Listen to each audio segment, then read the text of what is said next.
जय श्री कृष्ण। आज हम श्रीमद् भगवत महापुराण के 20वें अध्याय का पाठ शुरू करने जा रहे हैं, जिसका शीर्षक है वर्षा और शरद ऋतु का वर्णन। श्रीमद् भगवत महापुराण की बाकी वीडियोस की प्लेलिस्ट का लिंक आपको डिस्क्रिप्शन बॉक्स में मिल जाएगा। तो आइए शुरू करते हैं। श्री सुखदेव जी कहते हैं, परीक्षित, ग्वाल बालों ने घर पहुंचकर अपनी माँ, बहन आदि स्त्रियों से श्री कृष्ण और बलराम ने जो कुछ अद्भुत कर्म किए थे, दावानल से उनको बचाना, प्रलंब को मारना इत्यादि सबका वर्णन किया। बड़े बड़े बूढ़े गोप और गोपियां भी राम और श्याम की अलौकिक लीलाएं सुनकर विस्मित हो गईं। वे सब ऐसा मानने लगे कि श्री कृष्ण और बलराम के वेश में कोई बहुत बड़े देवता ही व्रज में पधारे हैं। इसके बाद वर्षा ऋतु का शुभागमन हुआ। इस ऋतु में सभी प्रकार के प्राणियों की बढ़ती हो जाती है। उस समय सूर्य और चंद्रमा पर बार बार प्रकाश में मंडल बैठने लगे। बादल, वायु, चमक, कड़क आदि से आकाश शुद्ध सा दिखने लगा। आकाश में नीले और घने बादल घिर आते, बिजली कौंधने लगती, बार बार गड़गड़ाहट सुनाई पड़ती। सूर्य, चंद्रमा और तारे ढके रहते। इससे आकाश की ऐसी शोभा होती जैसे ब्रह्म स्वरूप होने पर भी गुणों से ढक जाने पर जीव की होती है।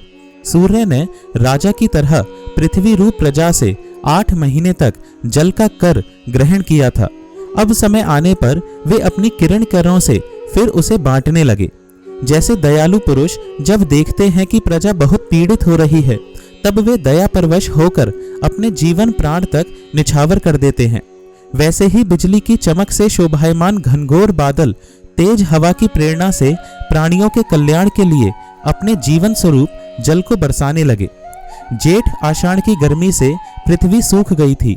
अब वर्षा के जल से सींचकर वह फिर हरी भरी हो गई। जैसे सकाम भाव से तपस्या करते समय पहले तो शरीर दुर्बल हो जाता है, परंतु जब उसका फल मिलता है तब हष्ट पुष्ट हो जाता है। वर्षा के सायंकाल में बादलों से घना अंधेरा छा जाने पर ग्रह और तारों का प्रकाश तो नहीं दिखलाई पड़ता, परंतु जुगनू चमकने लगते हैं। जैसे कलयुग में पाप की प्रबलता हो जाने से पाखंड मतों का प्रचार हो जाता है और वैदिक संप्रदाय लुप्त हो जाते हैं। जो मेढक पहले चुपचाप सो रहे थे, अब वे बादलों की गरज सुनकर टर्र टर्र करने लगे। जैसे नित्य नियम से निवृत्त होने पर गुरु के आदेशानुसार ब्रह्मचारी लोग वेद पाठ करने लगते हैं। छोटी छोटी नदियां जो जेठ आषाढ़ में बिल्कुल सूखने को आ गई थीं, वे अब उमड़ घुमड़ कर अपने घेरे से बाहर बहने लगी। जैसे अजितेंद्रिय पुरुष के शरीर और धन संपत्तियों का कुमार्ग में उपयोग होने लगता है। पृथ्वी पर कहीं कहीं हरी हरी घास की हरियाली थी, तो कहीं कहीं बीर बहुटियों की लालिमा और कहीं कहीं बरसाती छत्तों, सफेद कुकुरमुत्तों के कारण वह सफेद मालूम देती थी। इस प्रकार उसकी ऐसी शोभा हो रही थी मानो किसी राजा की रंग बिरंगी सेना हो। सब खेत अनाजों से भरे पूरे लहला रहे थे। उन्हें देखकर किसान तो मारे आनंद के फूले न समाते थे, परंतु सब कुछ प्रारब्ध के अधीन है। यह बात न जानने वाले धनियों के चित्त में बड़ी जलन हो रही थी कि अब हम इन्हें अपने पंजे में कैसे रख सकेंगे। नए बरसाती जल के सेवन से सभी जलचर और थलचर प्राणियों की सुंदरता बढ़ गई थी। जैसे भगवान की सेवा करने से बाहर और भीतर के दोनों ही रूप सुगढ़ हो जाते हैं। वर्षा ऋतु में हवा के झोंकों से समुद्र एक तो यूं ही उत्ताल तरंगों से युक्त हो रहा था, अब नदियों के संयोग से वह और भी शुद्ध हो उठा। ठीक वैसे ही जैसे वासना युक्त योगी का चित्त विषयों का संपर्क होने पर कामनाओं के उभार से भर जाता है। मूसलधार वर्षा की चोट खाते रहने पर भी पर्वतों को कोई व्यथा नहीं होती थी। जैसे दुखों की भरमार होने पर भी उन पुरुषों को किसी प्रकार की व्यथा नहीं होती, जिन्होंने अपना चित्त भगवान को ही समर्पित कर रखा है। जो मार्ग कभी साफ नहीं किए जाते थे, वे घास से ढक गए और उनको पहचानना कठिन हो गया। जैसे जब द्विजाति वेदों का अभ्यास नहीं करते, तब काल क्रम से वे उन्हें भूल जाते हैं। यद्यपि बादल बड़े लोकोपकारी हैं, फिर भी बिजलियां उनमें स्थिर नहीं रहती। ठीक वैसे ही जैसे चपल अनुराग वाली कामिनी स्त्रियां गुड़ी पुरुषों के पास भी स्थिर भाव से नहीं रहती। आकाश मेघों के गर्जन तर्जन से भर रहा था।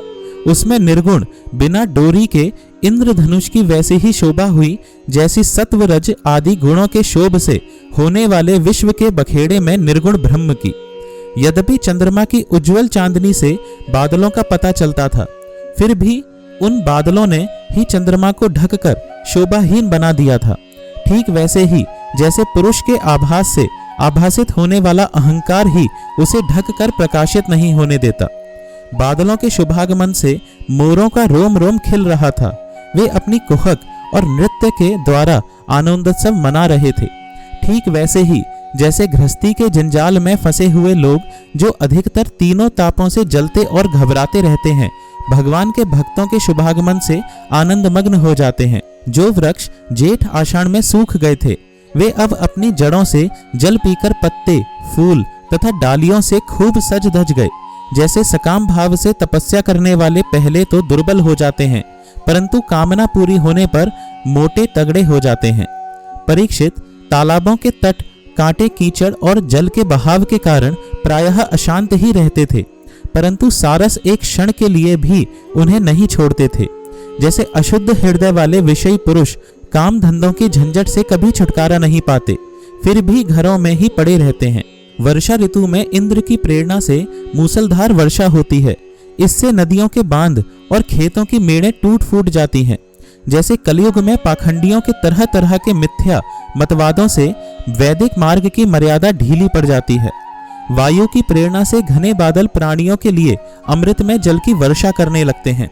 जैसे ब्राह्मणों की प्रेरणा से धनी लोग समय समय पर दान के द्वारा प्रजा की अभिलाषाएं पूर्ण करते हैं।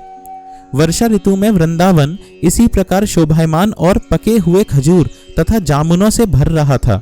उसी वन में विहार करने के लिए श्याम और बलराम ने ग्वाल बाल और गौं के साथ प्रवेश किया। गौएं अपने थनों के भारी भार के कारण बहुत ही धीरे धीरे चल रही थीं। जब भगवान श्री कृष्ण उनका नाम लेकर पुकारते, तब वे प्रेम परवश होकर जल्दी जल्दी दौड़ने लगती। उस समय उनके थनों से दूध की धारा गिरती जाती थी। भगवान ने देखा कि वनवासी भील और भीलनियां आनंदमग्न है। वृक्षों की पंक्तियां मधुधारा उड़ेल रही हैं। पर्वतों से झरझर करते हुए झरने झर रहे हैं। उनकी आवाज बड़ी सुरीली जान पड़ती है और साथ ही वर्षा होने पर छिपने के लिए बहुत सी गुफाएं भी हैं। जब वर्षा होने लगती, तब श्री कृष्ण कभी किसी वृक्ष की गोद में या खोड़र में जा छिपते, कभी कभी किसी गुफा में ही जा बैठते और कभी कंद मूल फल खाकर ग्वाल बालों के साथ खेलते रहते। कभी जल के पास ही किसी चट्टान पर बैठ जाते और बलराम जी तथा ग्वाल बालों के साथ मिलकर घर से लाया हुआ दही भात, दाल शाक आदि के साथ खाते। वर्षा ऋतु में बैल, बछड़े और थनों के भारी भार से थकी हुई गौएं थोड़ी ही देर में भरपेट घास चर लेती और हरी हरी घास पर बैठकर ही आंख मूंद कर जुगाली करती रहती। वर्षा ऋतु की सुंदरता अपार थी। वह सभी प्राणियों को सुख पहुंचा रही थी। इसमें संदेह नहीं कि वह ऋतु गाय, बैल, बछड़े सबके सब भगवान की लीला के ही विलास थे। फिर भी उन्हें देखकर भगवान बहुत प्रसन्न होते और बार बार उनकी प्रशंसा करते। इस प्रकार श्याम और बलराम बड़े आनंद से व्रज में निवास कर रहे थे। इसी समय वर्षा बीतने पर शरद ऋतु आ गई। अब आकाश में बादल नहीं रहे, जल निर्मल हो गया, वायु बड़ी धीमी गति से चलने लगी। शरद ऋतु में कमलों की उत्पत्ति से जलाशयों के जल ने अपनी सहज स्वच्छता प्राप्त कर ली। ठीक वैसे ही जैसे योग भ्रष्ट पुरुषों का चित्त फिर से योग का सेवन करने से निर्मल हो जाता है, शरद ऋतु ने आकाश के बादल, वर्षा काल के बढ़े हुए जीव, पृथ्वी की कीचड़ और जल के मटमैलेपन को नष्ट कर दिया। जैसे भगवान की भक्ति ब्रह्मचारी, गृहस्थ, वानप्रस्थ और सन्यासियों के सब प्रकार के कष्टों और अशुभों का झटपट नाश कर देती है।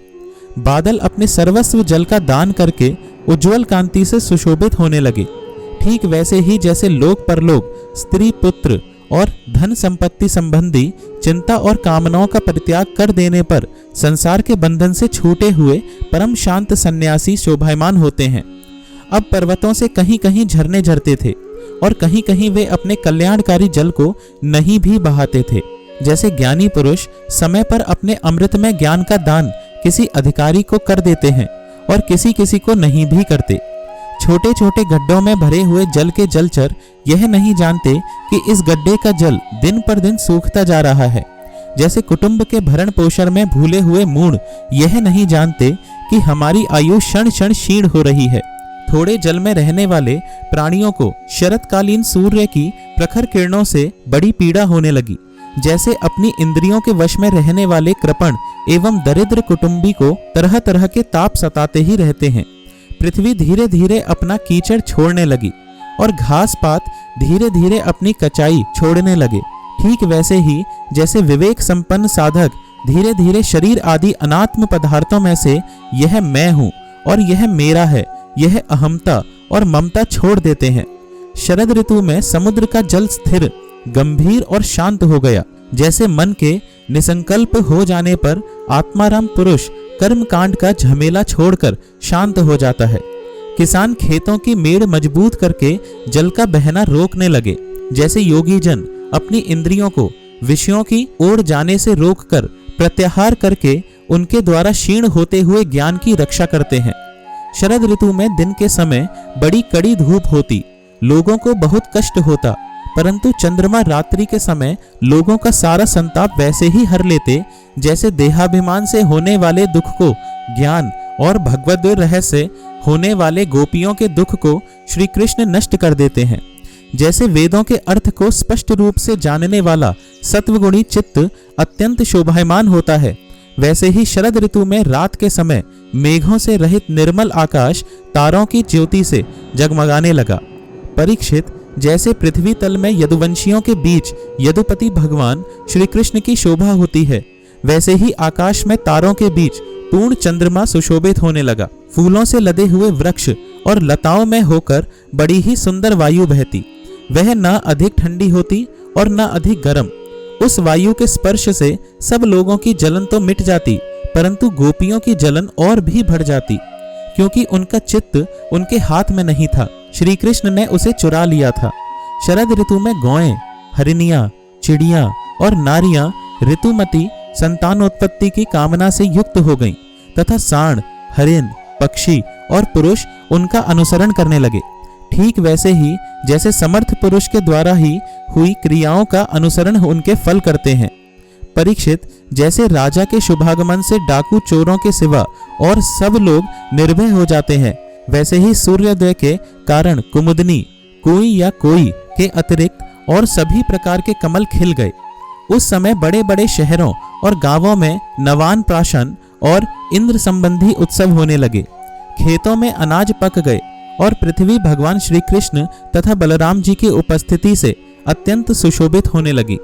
साधना करके सिद्ध हुए पुरुष जैसे समय आने पर अपने देव आदि शरीरों को प्राप्त होते हैं, वैसे ही वैश्य, सन्यासी, राजा और स्नातक जो वर्षा के कारण एक स्थान पर रुके हुए थे, वहां से चलकर अपने अपने अभीष्ट काम काज में लग गए। तो इस प्रकार श्रीमद् भागवत महापुराण का यह 20वां अध्याय समाप्त हुआ। जय श्री कृष्ण। आइए थोड़ा भजन करते हैं। हरे कृष्ण कृष्ण कृष्ण हरे हरे, हरे रामा राम राम हरे हरे, हरे कृष्ण कृष्ण कृष्ण हरे हरे, हरे राम राम राम हरे हरे। हरे कृष्णा।